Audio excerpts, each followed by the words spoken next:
रामचरितमानस का उत्तरकांड भक्ति के दृष्टिकोण से बहुत ही महत्वपूर्ण कांड है। काकभुसुंडी जी गरुड़ जी से कह रहे हैं कि जो है सब अपने अपने वर्ण और आश्रम के अनुसार, यानी जो जिस काम को जो कर रहा था वो काम करते हुए अपने जीवन में जा कर के और धर्म में सदा वेद मार्ग को अपनाना, यानी जो वेदों में प्रमाणित हो कि क्या करने से हमको भगवान मिलते हैं, कैसे हमको भक्ति करना चाहिए,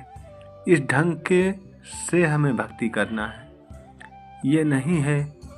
कि जैसे भी हो वैसे हमको भक्ति करना है। इसलिए भक्ति के लिए जो ज़रूरी कार्य है वो यही है कि हमारा जो जिस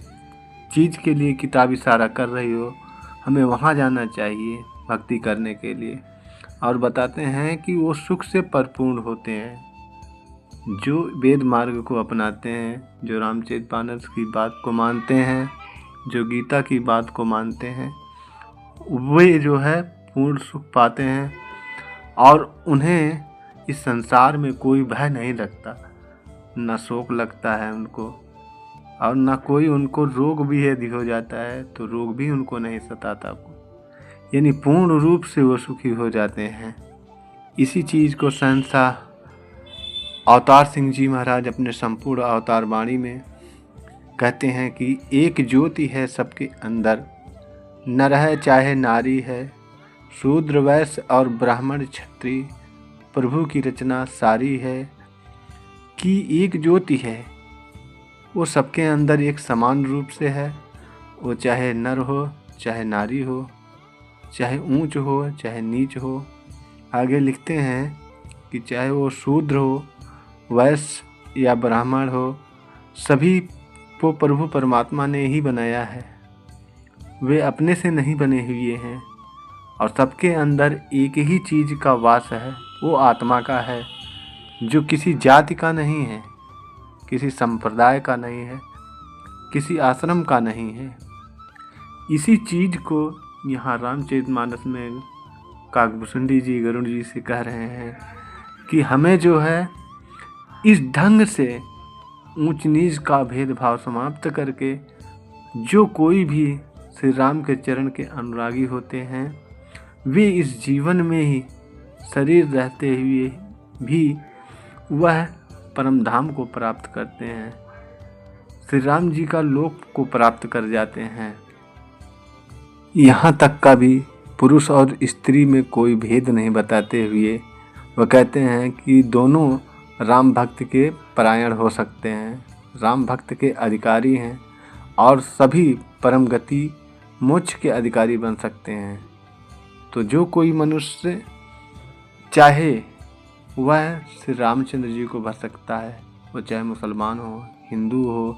जाति पाति का कोई भी यहाँ मतलब नहीं होता है।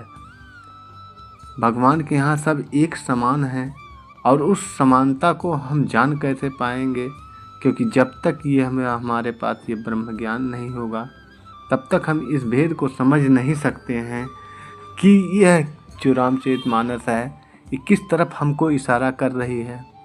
अब इस बात को हम अगर पूरी जीवन पढ़ते रहें तो इस पढ़ने का क्या लाभ है? विचार करें इस पर कि पढ़ने से कुछ होने वाला नहीं है, क्योंकि यह जो किताब कह रही है, यह जो ग्रंथ कह रहे हैं कि हमें अपने धर्म में एक निष्ठ हो जाना चाहिए। एक निष्ठता नहीं आ पाती है, हम कामना सहित चले जाते हैं और पूजा अर्चना करने के बाद जब वह कामना हमारी पूरी हो जाती है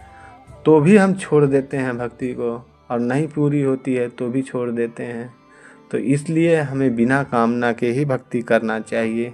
और भेदभाव किसी से कुछ नहीं करना चाहिए, ना बैर रखना चाहिए। इस ढंग की भक्ति करने से भगवान सदा खुश होते हैं और उस सेवक पे दयालु होते हैं और दया करके अपना जो निज ज्ञान है, निज स्वरूप है, उसका दर्शन करवा देते हैं। तो हम